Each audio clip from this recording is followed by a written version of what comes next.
used to teach on a more of a carousel system with our year groups. Different classes would be doing different things at different times. That made it very difficult to track progress. So what we've moved towards is teaching the same unit at the same time. And we've established also a set of assessment focuses and a learning outcome to each unit. And also to make sure that the assessment focuses are being looked at throughout the year.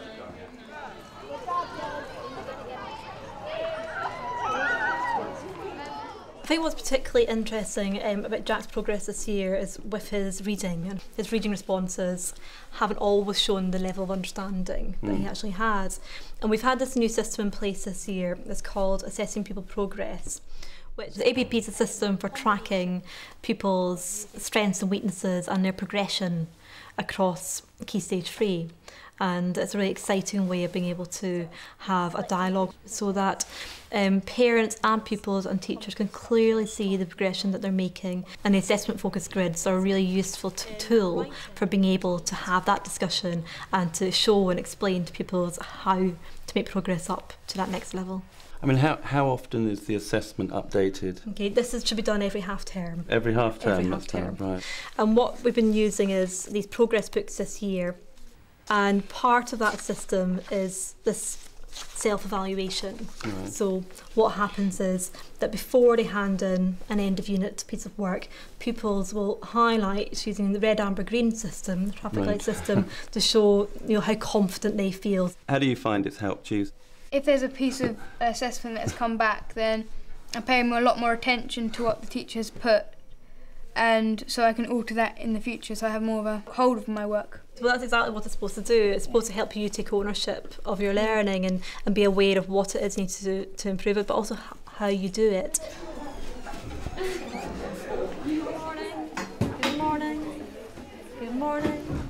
I think I've always tried to sort of make the objectives very clear to pupils, but I suppose what's different now is I'm being much more specific in what I'm asking them to look at. So I'm not just saying, look, I want you to aim towards level 6 or level 7 or level 8. I'm really asking them to engage with exactly what that means in quite a specific level. What's the difference between level 6 and level 7? Well, on level 7 it doesn't say that you have to do on the author's purpose, like you have to evaluate and comment, whereas like on level 6 you have to clearly identify, but you have to do it on like year level 7 and 8, but you have to explain it in further detail. Good, excellent, so you are starting to make that clear explanation. You are having to have close reference to a text, but it's not going to be quite as detailed, is it, as it is at level 7. You've got these words, analytic and evaluative. We're only looking at one assessment focus today. Assessment focus 6, what does it mean to write about the writer's purpose? So they're really forcing them to look at the nitty-gritty of it and how even just a few words in the phrasing can make a difference between those levels and why it makes those differences. What I've done is I've put on this pink piece of paper 3 answers to the question that you have discussed. So you're familiar with this question, are you familiar with the types of answers you might give? But I want you to look carefully at the answers and I'd like you to decide what level they deserve, okay? It explains one of the devices as satire by saying respectable is used ironically. So that will, I'm not sure, that would make the piece of writing a high level because they're explaining how the author's using satire. So do you think it is or not?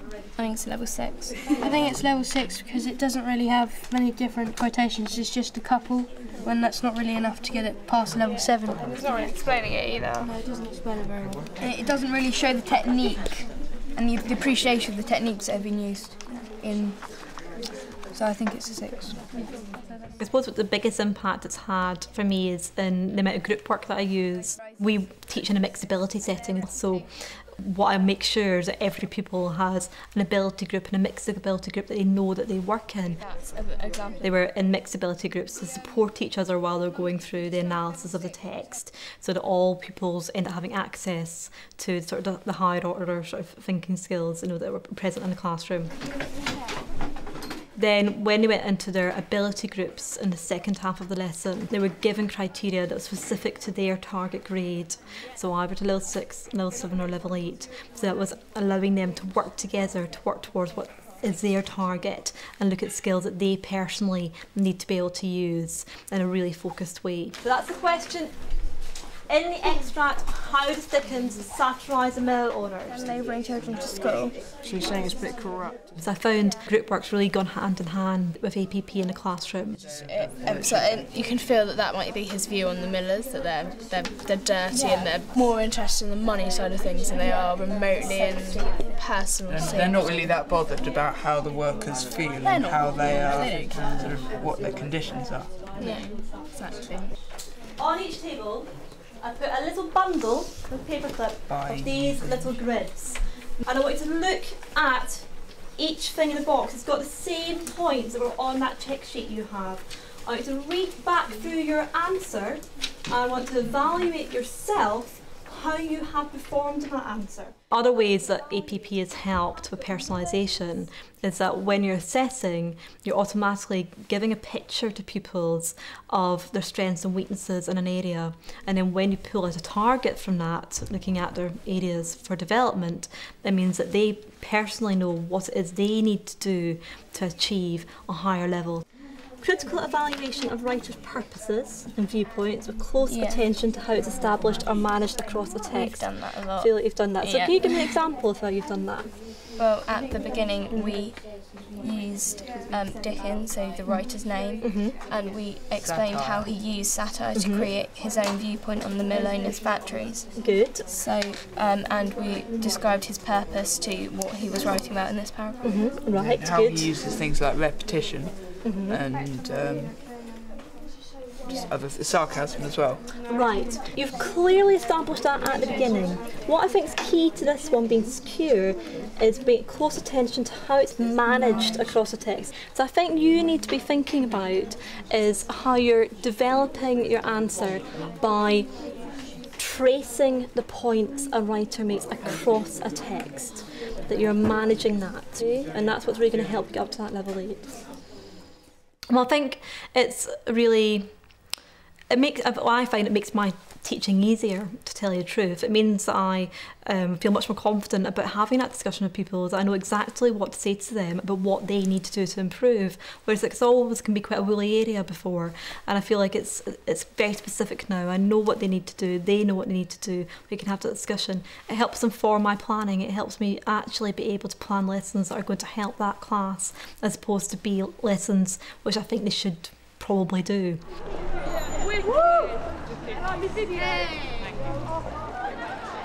At school, the teachers put together folders to moderate as a department, and at the moment it'd usually be sort of 2 or 3 teachers. In the future might move towards the whole department doing it at the same time, and that's something we need to work on.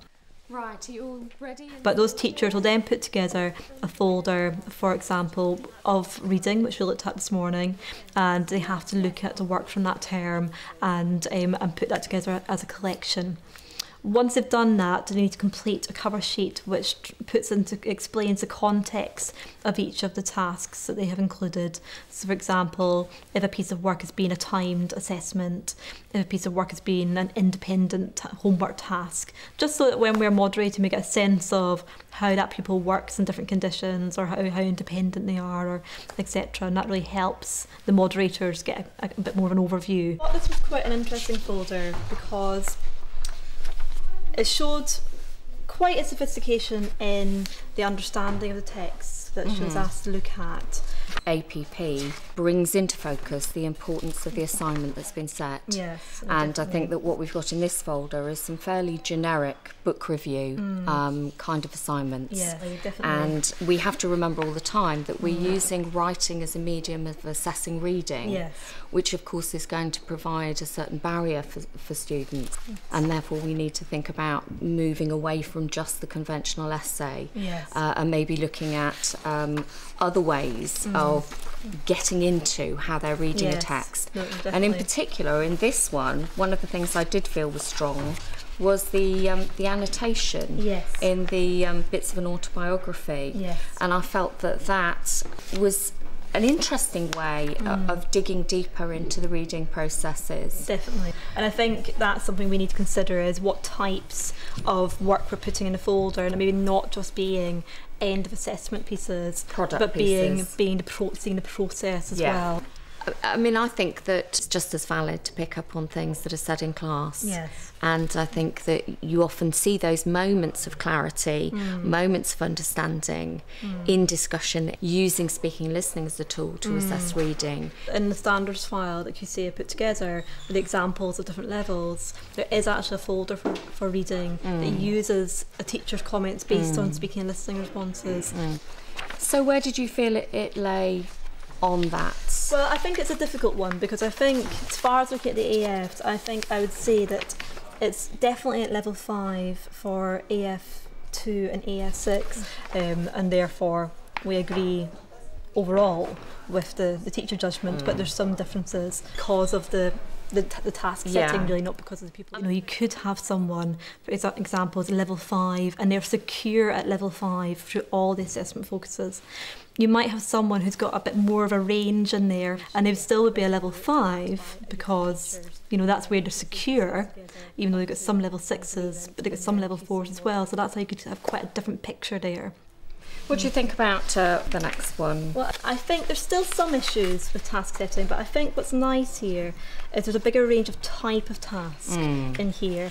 And what's good as well is it gives us quite a lot of information on the cover sheet about the context of the tasks, and that helps us. So we're seeing a bit more of that process, aren't we? And I mean, this title here, you know, how does the writer use dramatic devices to make the audience feel excited, is so much more focused in terms of the writer's craft and, you know, key words in terms of the reader's response, excited for the audience. So we're seeing there with the dramatic device, I suppose, the language focus that makes it, how it makes the reader feel excited. We're seeing the focus on the writer's purpose. So I think because of that focus, it makes it much easier for you to kind of pull out where they're using their skills, isn't it? Interestingly, it's a shorter piece than the pieces in the other folder, but it is much more focused, and I think the student has a much clearer sense of what it is they're trying to achieve.